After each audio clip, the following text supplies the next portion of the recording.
वंदे लंकापुरीशम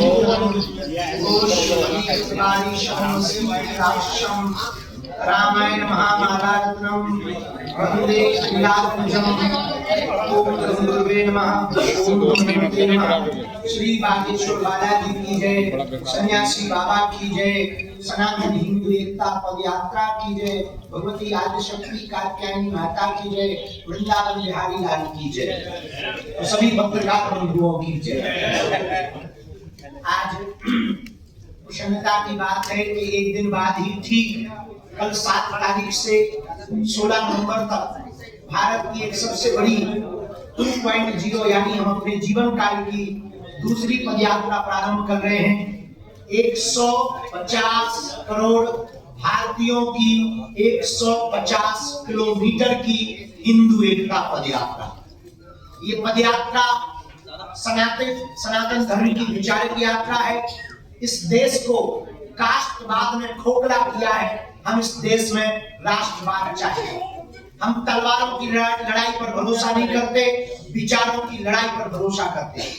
इस देश में सनातनीय परंपरा के मानने वाले जितने लोग हैं, हम उनकी लड़ाई लेकर के, हम उनके विचारों को लेकर के गांव-गांव, गली-गली, नुक्कड़ जाएंगे, हिंदुओं को जगाएंगे, हिंदुओं को एक करेंगे, ताकि आने वाले समय में भारत की जो जनरेशन है, अल्फा बीटा या वर्तमान में जेन जी, वो कास्टवाद के चक्कर में ना पड़कर राष्ट्रवाद के चक्कर में पड़े और भारत हमारा विश्व गुरु बने। इसके लिए ये पदयात्रा है, 150 किलोमीटर की है। कल प्रातःकाल 8 बजे से कात्यायनी माता मंदिर पर मंचीय कार्यक्रम प्रारंभ होगा। इसमें राष्ट्रगान और हनुमान चालीसा के साथ पदयात्रा प्रारंभ होगी। प्रतिदिन 7 शपथ ली जाएगी। लगभग 40,000 पदयात्री का रजिस्ट्रेशन बागेश्वर धाम पर हो चुका, जो पूरे भारत वर्ष से आ रहे हैं, जगह-जगह, कोने-कोने, गली-गली से आ रहे हैं। 80 करोड़ हिंदू इस देश में रहते हैं। उन सभी हिंदुओं की लड़ाई हम गांव-गांव, गली-गली में पहुंचकर लड़ रहे हैं। हमारा उद्देश्य एकमात्र है कि इस देश में हिंदू एकता हो, सनातन एकता हो। हम मुसलमानों के खिलाफ नहीं, हिंदुओं के पक्ष में पदयात्रा कर रहे हैं। इस पदयात्रा में हम आपको निवेदन करना चाहें कि कोई भी पदयात्री अस्त्र शस्त्र लेकर न आए। इस पदयात्रा में माताओं की सुरक्षा विशेष रूप से हो। इस पदयात्रा में रहने की, भोजन की व्यवस्था बहुत व्यापक रूप से की जा रही है। जितनी सामर्थ्यता है हमारी इन 10 दिनों में 9 रातें रुकेंगे, 10 दिनों तक चलेंगे। प्रातः काल हनुमान चालीसा राष्ट्रगान से प्रारंभ होगी। इसके बाद पदयात्रा बढ़ेगी। गांव के लोगों से हम मिलेंगे, उनसे हिंदू एकता के लिए संकल्प दिलवाएंगे। मंचों पर संकल्प दिलवाया जाएगा, रोड पर भी संकल्प दिलवाया जाएगा। इस देश के साधु संत महात्मा और अभिनय जगत के लोग और राजपीठ के लोग, सभी लोग इस पदयात्रा में आ रहे हैं। जो हिंदुत्व से प्रेम करते हैं, सनातन से प्रेम करते हैं, तिरंगा से प्रेम करते हैं, वो इस पदयात्रा में आ रहे हैं। कुछ लोग हैं जो तिरंगा में चांद देखना चाहते हैं, हम चांद पर तिरंगा देखना चाहते हैं। इस पदयात्रा में दोपहर के भोजन के समय भी संकल्प होगा। 7 संकल्प लिए जाएंगे। हिंदू एकता का, सामाजिक समरसता का, यमुना शुद्धिकरण हो, गौ माता राष्ट्र माता हो, पर मूल रूप से हम कास्टवाद से ऊपर उठकर राष्ट्रवाद के प्रति सजग रहेंगे। हमारा उद्देश्य इस पदयात्रा का आपकी आने वाली पीढ़ी को बचाना। यहाँ जितने पत्रकार हैं, मीडिया कर्मी हैं या कैमरा चलाने वाले हैं, हम आपके बच्चों के लिए भी ये पदयात्रा कर रहे हैं, ताकि आपके बच्चे आने वाले समय में इस्लामिक न हो जाएं, अपनी परंपरा को मानते रहें। इसके लिए ये पदयात्रा कर रहे हैं। इसी के लिए हमने आज हमारे अभिभावक रूप में श्री तेजारा बालाजी और श्री मनोज त्यागी जी, आप सबने आज की व्यवस्था की, आप सबको बुलाया। इस पदयात्रा में 10 तारीख जो है वो पूरी की पूरी 10 तारीख की पदयात्रा है। सिखों के 9वें गुरु तेग बहादुर जी, उनकी शहादत के लिए ये उनका वर्ष चल रहा है, शहादत का साला चल रहा है। उस दिन की पदयात्रा पूरी उनके लिए समर्पित रहेगी।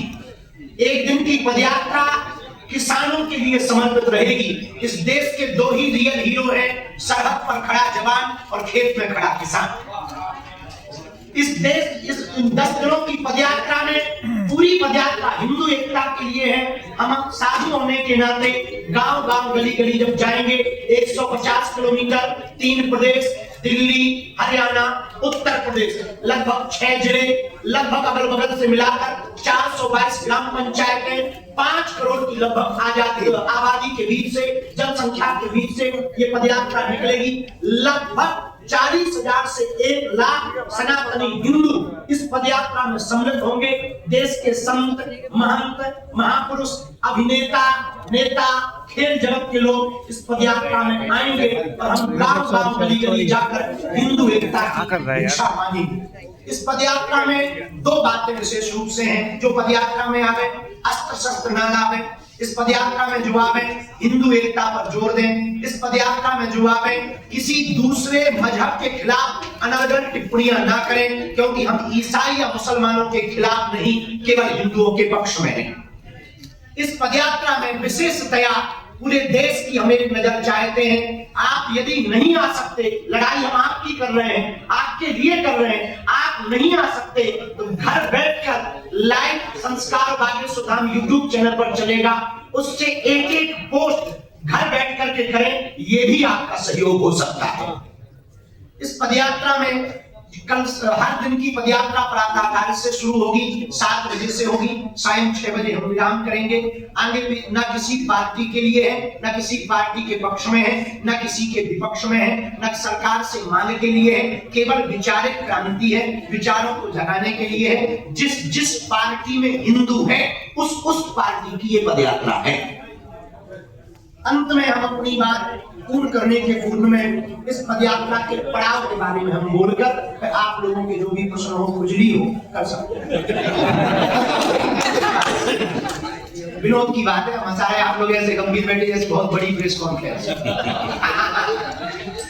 जो पदयात्रा कल से प्रारंभ हो गई, कात्यायनी माता मंदिर छतरपुर से प्रारंभ होगी, 9 बजे मंचीय कार्यक्रम प्रारंभ होगा। देश के सभी संत पूज्य दीदी महाराज जी भी पहुंचेंगी एवं आप परम पूज्य श्री बद्रीनाथ वाले महाराज जी, बालकदास जी महाराज जी भी पहुंचेंगे, पूज्य श्री गीता मनीषी जी महाराज जी भी पहुंचेंगे, अयोध्या हनुमानगढ़ी के संत पूज्य महंत श्री राजूदास जी महाराज जी भी पहुंचेंगे। उस क्षेत्र के नेता और अभिनेता, अभिनय जगत एवं गायक कलाकार सभी पहुंचेंगे और सभी बागेश्वर धाम का परिवार और हम राष्ट्र का हनुमान चालीसा से यात्रा प्रारंभ करेंगे। 9 बजे से 10 बजे के बीच में सबसे पहले धर्म ध्वज आगे चलेगा, उसके पीछे अखंड नाम संकीर्तन चलेगा, क्योंकि ये अनुष्ठानात्मक है, राजनीतिक नहीं। तो धर्म ध्वज आगे चलेगा।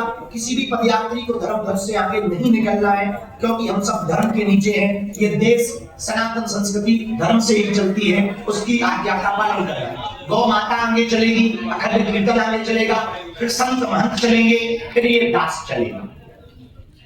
छतरपुर दिल्ली मंदिर से कल प्रारंभ होगी और कल रात्रि काल तक हम हर हाल में चिरखोद मंदिर पहुंचेंगे। ये हमारा पहला पड़ाव होगा।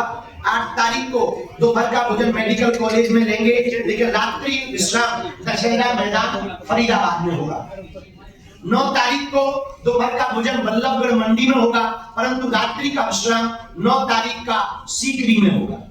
10 तारीख को दोपहर का भोजन विश्राम पटला में होगा, रात्रि विश्राम पलवल में होगा।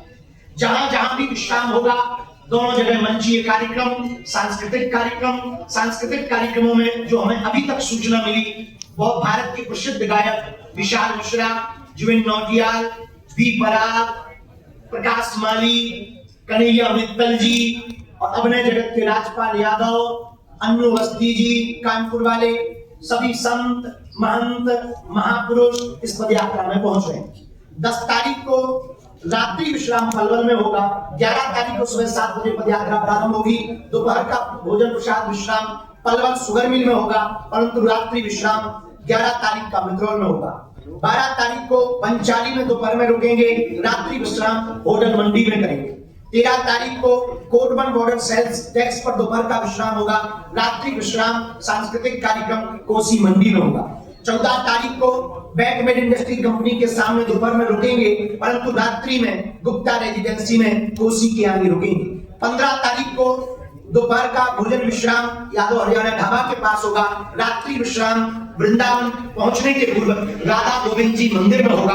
और 16 तारीख वो होगी जो 10 दिन की है यात्रा, 150 करोड़ भारतीयों की यात्रा, 150 किलोमीटर की है पदयात्रा, हिंदुओं की एकता की पदयात्रा, सामाजिक समरसता की पदयात्रा 16 तारीख को राधा गोविंद जी मंदिर से प्रारंभ होगी, छठी कला होते हुए श्री बांके बिहारी लाल जी के चरणों में समर्पित होगी। यमुना से यमुना तक की पदयात्रा है, बालाजी का बांके बिहारी से मिलन की पदयात्रा है, हिंदू से हिंदू एकता की पदयात्रा है, माया और शक्ति की नगरी दिल्ली है, माधव की नगरी वृंदावन है, वहां तक की है पदयात्रा है।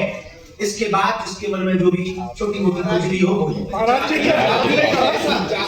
ऐसा विषय है जो बहुत संवेदनशील है। महाराज जी एक प्रश्न, आप जनमानस को समझाएंगे क्या? देखिए, हम जातियां मिटाने के लिए पदयात्रा नहीं कर रहे हैं, जातीय अहंकार को मिटाने के लिए पदयात्रा कर रहे हैं। हम जातिवाद के खिलाफ है, जातियों के खिलाफ नहीं है। हम अंगड़े और पिछड़े की लड़ाई के खिलाफ है। हम इस देश में समानता चाहते, हम इस देश में एकता चाहते, हम इस देश में अंगड़े और पिछड़े में दंगा नहीं गंगा बहाना चाहते। राजनीतिक लोग क्या राजनीतिक विचार क्या समझाएंगे आप? क्या आपने समझाएंगे क्या विचार? हम सब ईश्वर की हम सब भारतीय हैं, हमारा है। जब भगवान ने हमको बनाने में एक जैसा खून दिया तो हम आपस में लड़कर के बड़े छोटे बनकर के क्यों मरे? क्यों ना हम भारत के लिए लड़े, क्यों ना हम सनातन के लिए लड़े, ताकि भारत हमारा विश्व गुरु बने। बाबा जी, आपने क्या राजनीतिक लोगों को आमंत्रित किया है? क्या राजनीतिक लोग, बाबा जी, अगर हिंदू राजनीतिक लोग आपकी पदयात्रा में आएंगे तो क्या आप उनका स्वागत करेंगे? हमने सभी पार्टियों को आमंत्रित किया, पत्र भेजकर किया। समय हम पे कम था, हम अकेले हैं भैया, हमारे आसपास और तो कोई ऐसा कोई व्यक्ति नहीं है जो देख लेता। हमने पत्र सभी पार्टियों को भेजा, सब पार्टियों के अध्यक्षों को भेजा, जिनके अंदर हिंदुत्व का उबाल हो, हिंदुत्व की विचारधारा हो। यदि हम उनके लिए लड़ाई लड़ रहे हैं तो वो आए तो वेलकम, ना आए तो वेलकम। रात को रुकने की क्या व्यवस्था है बाबा जी?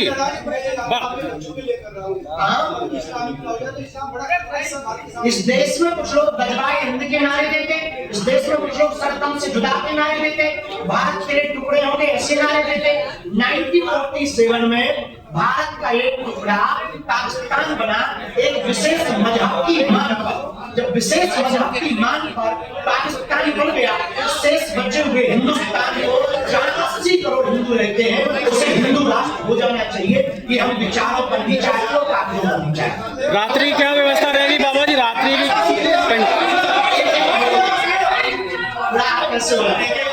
अगर राजनीतिकरण करने की कोशिश की गई ये तो सारे कोई मुस्लिम देखिए, हमारी राजनीतिकरण करे ये उसकी निजी मानसिक कुंठित संकुचित विचारधारा का प्रतीक है। क्योंकि हम किसी एक पार्टी के नहीं, सभी के हैं। साधु किसी एक का नहीं होता, सबका होता है। जैसे सूर्य सबका है, चंद्रमा सबका है, गंगा सबकी है, वैसे ही सनातन सबका है और हम सनातन के। बाबा जी आपने अरे हम तो बिल्कुल करेंगे, हमें क्या दिक्कत है, तुम लेके आ जाओ। बाबा जी आपने जो है कि किन तो आप लोग भी बाबा जी किन नेताओं को लेटर लिखा गया जितना का आपका टाइम था? देखिए, हमने तो पदयात्रा में पत्र भेजा है, धाम की कमेटी के द्वारा भी भेज दिया, एक बादल को भेजा, बाकी मेल कर दिया, जिसमें सभी पार्टियां जो भारत में इस तरफ में बहुत प्रसिद्ध है, सभी पार्टियों को, चाहे वो सपा हो, बसपा हो, कांग्रेस हो, भाजपा हो, सबको जी ये इतना बड़ा जो निर्णय है वो पार्लियामेंट ले सकता है। पार्लियामेंट निर्णय ले सकती है, पर जब तक जनता उसको अपनी विचारधारा में नहीं उतारेगी तब तक वह संकल्प पूर्ण नहीं होगा। इसलिए आज तक जितनी पदयात्राएं हुई वो वृंदावन से दिल्ली तक हुई। हम दिल्ली से वृंदावन तक इसलिए जा रहे हैं कि राजपीठ को धर्मपीठ के पास जाना चाहिए, ये हमारा उद्देश्य